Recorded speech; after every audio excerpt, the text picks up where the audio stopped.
Assalamualaikum warahmatullahi wabarakatuh. Perkenalkan, nama saya Lukman Haryadi dari kelas 1A, NIM 2020 0150 08. Saya di sini akan melaksanakan tugas Teknologi Informasi dan Komunikasi, tepatnya proyek 2.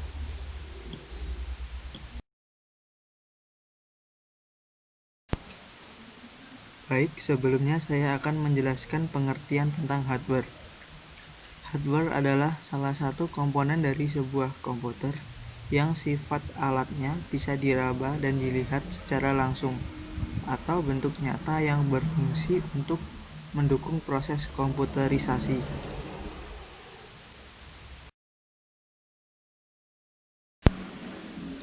Baik, kemudian cara merakit pada PC. Siapkan motherboard dan pasang semua jumper yang ada. Kemudian, langkah-langkah. Buka tutup casing, pastikan komponen power supply dan kelengkapannya lainnya seperti mur dan baut yang lengkap. Kemudian memasang prosesor. Pasang pada soket yang tersedia. Sesuaikan tanda pada salah satu ujung prosesor dengan soketnya. Perhatikan kode titik atau sisi prosesor yang miring. Tanda tersebut petunjuk agar bagian prosesor dipasang pada bagian soket yang memiliki tanda sama atau tidak boleh terbalik. Setelah terpasang, kunci posisi tangka yang terdapat di sisi soket. Jangan sampai salah dalam pemasangan karena dapat berakibat fatal. Lapisi thermal paste di atas prosesor agar panas yang dihasilkan oleh prosesor dapat disalurkan ke bagian heatsink dengan optimal. Kemudian pasang heatsink dan kipas pendingin di atas prosesor.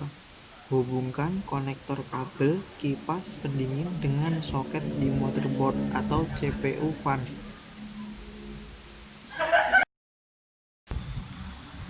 Kemudian memasang RAM. Perhatikan bentuk fisik dan tempat yang dipasang dengan benar. Sudut memori berlaku dan celah yang berada pada bagian bawah memori harus ditempatkan dengan tempat secara pas dan hati-hati. Jika pemasangan terbalik, memori tidak akan bisa masuk ke dalam slot. Pada jenis memori SDR dan DDR slot, memori di motherboard memiliki alat pengunci yang akan bergerak bersamaan dengan masuknya memori pada slot. Pada saat pemasangan, sebaiknya kedua ujung memori diberikan sedikit tekanan sehingga pengait memori ikut mengunci dengan sendirinya. Jika RAM menancap kurang pas atau tidak sama sekali, maka ketika dihidupkan akan muncul bunyi bep yang panjang berulang-ulang. Setelah itu, memasukkan motherboard ke dalam casing. Sebelum casing dipasang, ada baiknya pelindung motherboard yang terbuat dari busa dipasang pada bagian bawah motherboard untuk menghindari terjadinya arus yang ikut mengalir ke casing, sehingga tidak terjadi ground. Kemudian, kaitkan pengait plastik ke dalam lubang motherboard dan bautlah. Kemudian, ketika melakukan pemasangan harus hati-hati karena bentuknya tipis dan memiliki rangkaian elektronik yang rumit, serta bisa jadi casing yang murah mempunyai sisi-sisi yang lebih tajam, berbahaya untuk jari tangan. Kemudian, memasang kabel power supply. Menancapkan pada sisi mainboard. Caranya, baca manual mainboard. Biasanya pada sisi luar, memberikan informasi yang cukup komplit.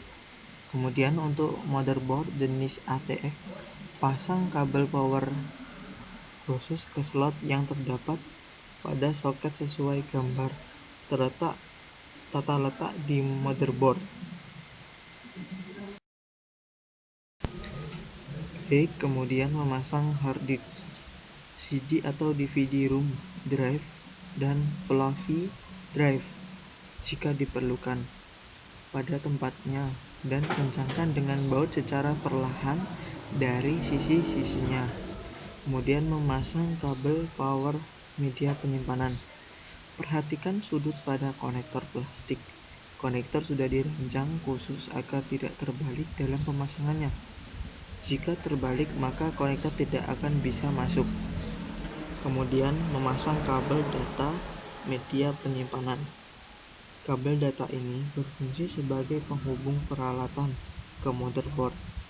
Sisi kabel berwarna merah merupakan poin nomor 1. Harus selalu bersanding dengan kabel power supply. Jika pemasangan kabel terbalik, maka komputer tidak akan bekerja. Kemudian, memasang kabel data di motherboard. Biasanya, kabel data hard disk dipasang pada konektor yang berada di bagian paling luar atau slot IDE nomor 1, dan kabel data CD atau DVD-ROM ke slot nomor 2. Sisi kabel warna merah harus menempati pin kaki slot nomor 1. Pastikan pin-pin soket tetap tegak lurus, tidak ada yang berbengkok, sehingga kabel bisa tertancap maksimal. Kemudian memasang video card atau VGA card dilakukan jika belum tersedia VGA onboard. Jika card yang digunakan ISA, tempatkan pada source ISA. Kemungkinan sudah tidak ada. Begitu juga dengan VGA card jenis AGP dan PCI, harus ditempatkan pada slot masing-masing. Setelah itu, pasanglah secara hati-hati.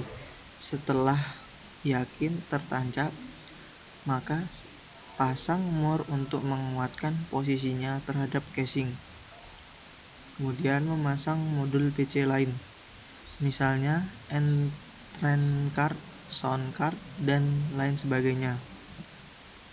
Jika memasang mainboard dengan benar, maka dipastikan tidak ada kesulitan ketika menancapkan modul PCL-nya. Kemudian memasang kabel pin group. Perhatikan gambar keterangan dalam mainboard dan tulisan pada pin-pin kabel selanjutnya.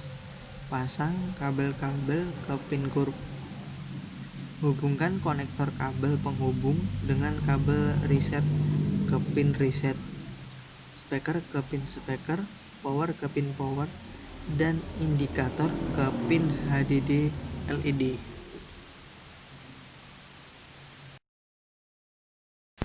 Memasang kipas tambahan. Pasang kipas tambahan pada casing untuk menjaga sirkulasi udara di dalam PC tetap normal. Tambahkan 2 kipas. Kipas di muka berfungsi untuk menyedot udara, sedangkan kipas belakang untuk mengeluarkan udara air di dalam PC. Buatlah sesuai dengan lubang kipas untuk menguatkannya. Pasang power dengan bentuk power dengan konektor power dengan kotak power supply. Kemudian memasang kabel data monitor pada slot output VGA yang berada di belakang casing. Konektor berbentuk trapesium dan memiliki 3 deret kaki. Biasanya konektor berwarna biru. Jangan tergesa mengencangkan mur pengunci VGA karena masih banyak proses testing. Kemudian pasang keyboard dan mouse. Jenis PS atau dual port memiliki bentuk yang sama tetapi warna berbeda. Warna ungu keyboard dan hijau untuk mouse. Perhatikan posisi soket. Jika tidak sama, tidak bisa masuk kecuali jika dipaskan dan akan membuat rusak, minimal pin-pinnya bengkok.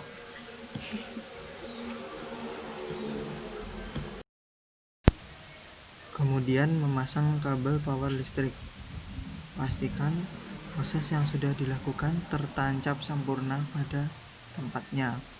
Gunakan stabilizer atau UPS untuk keamanan dari tegangan kejut PLN yang mempercepat kerusakan komponen. Kemudian pasang kabel power monitor ke bagian belakang monitor atau langsung ke jaringan listrik stabilizer atau UPS. Kemudian pasang kabel power CPU ke jaringan listrik. Kemudian proses perakitan sukses. Jika ada tanda-tanda CPU hidup, maka perakitan berhasil. Jika belum ada, jangan putus asa. Mungkin ada yang terlewat atau kurang pas.